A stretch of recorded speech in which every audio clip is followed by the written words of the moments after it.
le but de chacun, c'est que ça se passe bien. J'étais en présence de Monsieur Romain, qui est chef au référé office pour la partie francophone, donc avec les joueurs du Standard de Liège, le noyau professionnel, pour leur expliquer un petit peu les directives qui vont nous être données lors du stage à Louvain, les directives qui seront données à tous les arbitres de division 1. Les joueurs sont des acteurs du football et nous aussi on fait partie un peu du spectacle football, donc c'est bien qu'on soit tous sur la même longueur d'onde et que les instructions soient données à tous, pas qu'ils soient surpris à la première journée de championnat de certaines décisions qui devront être prises et qui se demandent un petit peu ce qui se passe. Donc c'est le but, c'est de rencontrer tous les acteurs de la Jupiler Pro League pour les mettre au courant des directives. Et les gens pensent que ça fait toujours plaisir aux arbitres de donner des cartes, c'est pas le cas.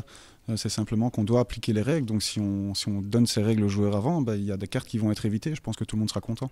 Deux nouveautés. Tout d'abord, le spray. Vous pouvez nous expliquer par rapport aussi à la Coupe du Monde dont on a vu beaucoup l'utilisation? Oui, tout à fait. Mais, il est déjà testé depuis plusieurs années en fait, par l'UEFA dans les tournois de jeunes et il a fait ses preuves. Je pense que les joueurs ont beaucoup plus de respect pour la distance par rapport au coup franc. Donc une fois que le coup franc a été sifflé, on indique la position du ballon qui ne peut plus bouger. On met le mur à distance et le mur ne peut plus passer la ligne, sinon ils auront une carte jaune. Quand il y a une ligne fictive, on sait que les joueurs aiment bien faire des petits pas pour essayer de se rapprocher du ballon. Ici, ce ne sera plus autorisé. Le couvre-chef, c'est plus pour répondre à une demande et même un confort du joueur? Certains joueurs avaient l'air demandeurs, maintenant certains autres étaient surpris de voir cette adaptation dans le règlement parce qu'ils n'en trouvent pas l'utilité. Maintenant, celui qui a froid pourra se protéger un peu plus et ça évitera certains rhumes.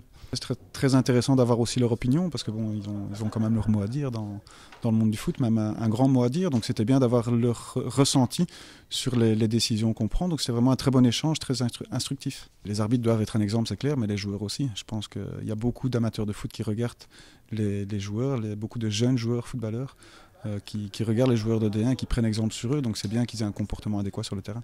Qu'est-ce qu'on peut vous souhaiter à toute la corporation arbitrale pour cette prochaine saison?